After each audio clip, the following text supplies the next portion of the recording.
What's going on, guys? So I was tagged by my guy Razor Ramon, the barber. I'll have his information down below. If you're not subscribed to him, that's a great dude right there. Been following one another for years now at this point. Like I said, that is a great guy right there. Definitely go check him out. Subscribe and check out his content. We share a lot. We're into a lot of the same things, sneakers and obviously fragrance. Hoodies, we got our thing. You know what I mean? So shout outs to him for tagging me in this. It's called The Dent Don't Lie, 10 fragrances I wore the most. So obviously it's hard for me to really put big dents in fragrances. A very small juice level drop is a big dent for me in a short amount of time because I'm constantly getting new fragrances, constantly testing new things. Yeah, so like this much of a dent for me in a year's time is it's a lot of wearings for me for one fragrance. So some of these they're dents. It might not be huge dents. Some of them bigger than others, though. But these are the ones that came to mind when I was looking across the collection. Like, would I wear a good bit this year? This isn't an easy one to think about because, like I said, I had hundreds of fragrances I got this year. I'm going to have hundreds of fragrances I get next year. So I came up with 10 that I definitely reached for quite a bit. Some are newer than others, and I wore quite a bit since I got them. And some I've had for most of the year. So we're going to get into these 10. Stay tuned.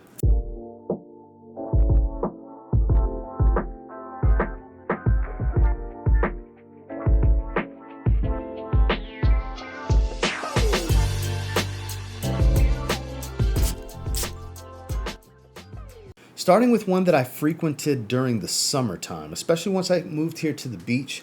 This is Jean-Paul Gaultier's Le Beau Le Parfum. I think the best release as far as designers of 2022. It's a tropical fruit coconut fragrance, powdery sweet tonka bean, a little bit of iris and some cypress. Give it this soapy floral, fresh green smell. Juicy fruit, sweet, doesn't have much of a sunscreen feel from the coconut, but very much a tropical beach vibe for being a sweet powdery fragrance. That's normally an odd combination. Normally you get a little too cloying with sweet and powdery in the summertime, but this just works. I love this scent profile. It's one of my favorite designer scent profiles that has been made. We only have two fragrances in the line. The original EDT that came out in 2019. Then we have this Le Parfum version that came out in 2022. Jean-Paul Gaultier, I Need Le Beau Elixir. Give it to me in 2024. If anybody happens to see this, that would be great, and I would take all the credit because I've been saying it for a while now. But I love the DNA. I think they can do so much with it. I live at the beach. I'm a 3-minute drive from feet in the sand, so I'm all for the tropical beach stuff. So naturally, I gravitated to this summer. Jean-Paul Gaultier Le Beau Le Parfum. Now, just to show you how much I like Le Beau Le Parfum, Mandarina Duck Vida Loca for men. Smells like if Le Beau Le Parfum's scent profile was available in an eau de toilette.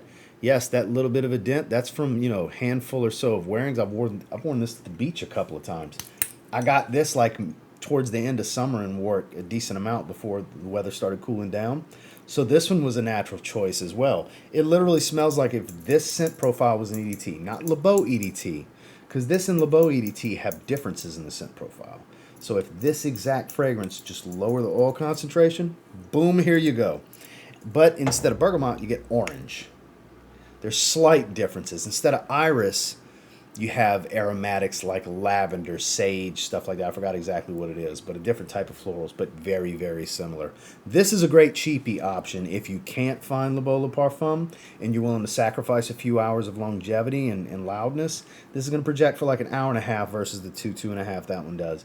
This is going to give you 5 or 6 hours, whereas that one might give you 10. So keep that in mind, but you can get this for 30-something bucks. Super glad I picked this one up. Definitely one I reached for immediately, early, and often when I got it this past summer. Mandarina Duck Vida Loca. Now this is one that Justin Copeland sold me on. Justin Copeland influenced me. I'm blaming him for this purchase. I have all along the way. And I did my fair share of hyping it up the rest of the summer after that. This is Brioni Eau Parfum Eclat. This is citrus, ambroxan, pink pepper, olibanum. Gives you some frankincense smokiness. And musk. It's an elegant casual fragrance. A professional freshie in some ways. Like there's depth here. There's quality and richness even though it's got aroma chemicals and it's not full of naturals. Brioni Eau Parfum's line, all 4 of them that are available to recording this are great, but this is my favorite one. Easily. It's definitely the one I wore the most. It's zesty, fresh, citrus, musky, smoky, a a little sweet, more so than it is spicy. I just like this stuff. It's a pretty good performer. It's above average. I just really gravitated towards this one. It's one I would strongly encourage you checking out, but definitely one I reach for a lot. This, again, in the summertime, I was reaching for this one quite a bit. Brioni Eau de Parfum Eclat. Now, this is one that throughout the year, every year, gets its fair share. That's why I'm happy to have a 200 milliliter bottle. It is Dior Sauvage Parfum. I love Sauvage Parfum. It is my favorite Sauvage. This is a massive 200 ml. You can see it's got a decent dent.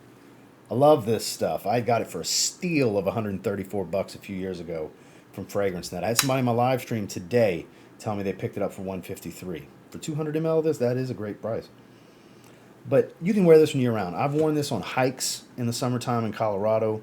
I've worn it in the winter. It does well in the winter, and so on. Like, it just does well. It doesn't get enough love. Some people, Elixir's their favorite. I get it. Elixir's kind of a strong second for me. Whereas this is smoky, it's sweet, it's a little citric and orangey. You still have the aromatics in the woods. You still smell the ambroxan. Even though they don't list it, you smell the ambroxan from the original DNA. It's the smoother, more refined take on actual Sauvage's DNA, not some reimagined spicy fragrance like Elixir, where you got to really convince yourself and really search for Sauvage's DNA hiding somewhere in the background, whereas here it's clearly a Sauvage flanker. I love this stuff. Great performance for me. I go anosmic to it, so if you think it's weak on you, you just don't smell it, you're nose blind. But all throughout the year, all seasons, I randomly spray this one. I'm just such a big fan. This is one of my favorite designer fragrances I've ever worn, really. Dior Sauvage Parfum. Now, earlier in the year, around the springtime, I was a big-time advocate for this because it was flying under the radar. You can get it at around 20 bucks. It is Calvin Klein's Eternity Cologne. So this little bit of a juice level drop, that's from a very short span of time. This smells like the fresh version of Eternity. I never really liked Eternity. I like the flankers. I don't like the original. The original was my dad's thing, the EDT. I just don't like how it smells. I don't hate it, but it's just not for me. Which, based on my taste, might surprise some of you, because I like Barbershop, I like Fougères. It's just one of my least favorites. But you modernize it, you add some ambroxan, you freshen it up, and you tie it to that similar Chypre, Fougère, earthy green smell. You get this. I love this. This is a good one. God, I love the way this smells. It's soapy without being soapy, if that makes sense. Because you have lavender, you have ambroxan. It's musky. There's not a ton of citrus, but it's very fresh and watery. It's got a watery juiciness to it without just being heavy citrus or super aquatic. I love this fragrance. I don't understand why it doesn't get more love.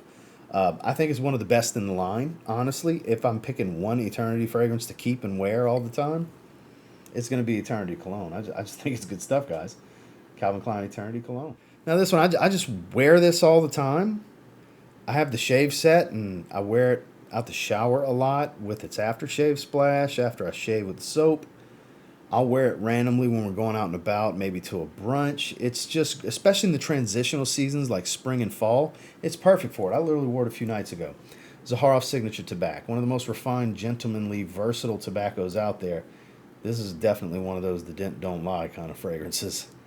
This one and the next one definitely get more wear than the rest because I reach for them all the time because it's just so damn good. Leafy, aromatic, herbal, tobacco, spiced, woods, smoky, sweet, boozy. It's got all the nuances and elements of what makes a great tobacco fragrance in one. Phenomenal quality. Great performer without overwhelming. As long as you're not ridiculously overspraying, you're not going to overwhelm yourself, I would think anyways. I'm a moderate to slightly above moderate, not quite heavy sprayer with this one. I would say 5 to 7. Sometimes I get froggy and do 8 or 9 sprays, but you don't need that much. You really don't. But I enjoy this so much. It's just a beautiful scent profile, and I would encourage you to spend the $5 and get a sample of this one. It's a Zaharoff Signature Tobac. The Dent don't lie, right? That's the title of the video. Zaharoff Signature Rosé. Another one I just reach for randomly. Similar dent size to Tabac. You know, got to pick them, right? Got to pick them according to the wear this year. This is one of the 5 best fragrances in my collection. This is up there with Dior Eau Parfum, Vertus Vanilla Oud, stuff like that. Zaharoff Signature Rosé, Sweet Smoky Rose. Best rose fragrance I've ever smelled. Best incense fragrance I've ever smelled. Rose incense. It's incredible. It sticks to the skin like glue. It'll calm down, and then your body heats up, and it starts pumping off the skin again. No matter how long later, you literally have to wash this one off because it doesn't just fade away. It might calm down, but it doesn't completely go away. And if you heat up or water touches it, you sweat, anything, it comes to life.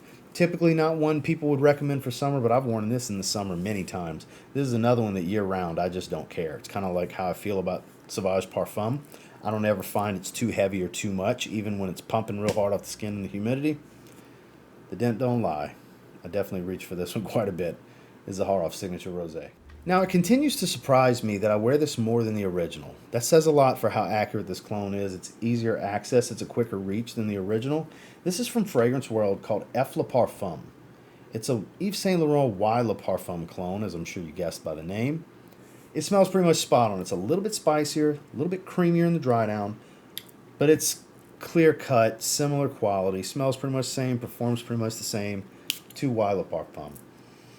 Aldehydes, grapefruit, apple, fresh and spicy, aromatic, clean and musky. We're spraying that again. It's so good. 29, 30, 32 bucks, something like that. Around $30 is what we'll call it. Just get this. You don't have to get Y Le Parfum. I'm not going to sit here and try to talk you out of Y Le Parfum. I love Y Le Parfum. It's my favorite version. But this is like dead on for, third of the price. If you get 100 ml of that, it's like a third of the price of 100 ml of this, and it's the same fragrance. This is one of the fragrances that made me really start taking notice of Fragrance World. Like, damn, they're doing that with designer clones? Let me explore them a little more. And I gave it a 9 out of 10. I did a full review on this one and everything. I'm impressed by it so much, and I continue to wear it. When I get in the mood for Y, I have all the versions of Y, but I reach for the Y Le Parfum clone the most. Fragrance World, Eclat Parfum. Speaking of clones, I never was really a fan of Byredo's Bal de Freak, but Paris Corner's Vibrant Vetiver Delight, I love this fragrance. In the short amount of time that I've had it, I've put a decent dent in this fragrance. Get it to where you guys can see it. I put there's some wearings here. I like to wear it out the shower during the latter portions of summer. I was wearing this one casually during the day. When I need an uplifting aroma, this is one of those aromas. It smells like Sprite. Lemon lime soda, the little bit of spice gives that carbonated feel to it. Fresh green, woody vetiver. One of my absolute favorites from Paris Corner that I haven't had for a long time. I've only had for a few short months. And it always pops up in my rotation randomly. Even if it's just to lounge around and wear it in the evenings after a shower. It's just a great, uplifting, fun scent that I think anybody can enjoy. Paris Corner. Vibrant Vetiver Delight. Last but not least, Argos has released some home-run luxury fragrances in the fall. And what I deem to be the freshest of the house, it's actually marketed for women, and I think it's my favorite just based on how much I wear it, based on the new releases. And the new releases, we're talking Triumph of Bacchus Extrait, phenomenal. Love Triumphs over War. I'm forgetting one right now for some reason.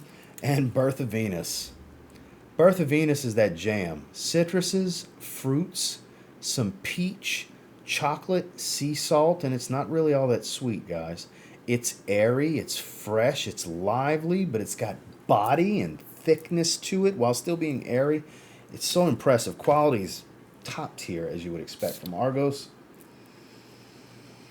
That is so good. That is so good. This is, because I like to reach for it so much, this is my favorite release from Argos this year. And my best niche releases of 2023. This is going in there to represent the brand. Over Triumph of Bacchus Extrait, which is even tough for me to say because that's so good. But I reach for this one more. This is more wearable in more situations for me. Situational awareness really matters to me. Ease of use, ease of wear always gets a bump and score from me, and that's where this one gets a bump and score for sure. It's phenomenal. It's marketed to the ladies, but perfectly unisex. I don't think it's all that feminine leaning. I think it's less feminine than Palace-Athene and the Parfum, which I know several guys in the community that love those two fragrances. So nothing really has a gender. They just lean feminine, they lean masculine when it comes to fragrances. And this, sure, leans a little feminine, but I think it's one of the best releases of the year from them. I absolutely adore this, and since I got it, I've reached for it the most of their new releases. It's Argos Birth of Venus. Well, that's my 10. Is it the most accurate of 10 most worn for the year? Maybe not, but it's the ones that came to mind of recent memory because I've been wearing them much more recently. So that's what ended up in here. I mean, it would have took I don't know if I ever could have really figured out just spray for spray what was the absolute most worn of the year, but these are definitely 10 of the maybe 15 most worn of the year is how you could look at it. So thank you, my guy, Razor Ramon Barber, for tagging me. I like to do open tags and not put the pressure on anyone, so any content creators across all platforms and formats, if you happen to see this and this looks like something you would like to do, by all means, tag me when you do it, or let me know, message me, whatever, so I can check out what you came up with. I'd love to check it out. And until next time, do me a real quick favor, go ahead and like, comment, subscribe, because I do appreciate all the feedback. I love hearing from you guys. So, of my 10, what are you familiar with? What have you tried? And what maybe sparked your interest? Curious. Let me know what you guys think. Until next time, I will say, if you get your hands on any of my 10 picks, or the 10 that I've pretty much worn the most this year, and you give them a spray now, probably end up thanking me later. There's a reason I keep reaching for them. Have a good one, guys.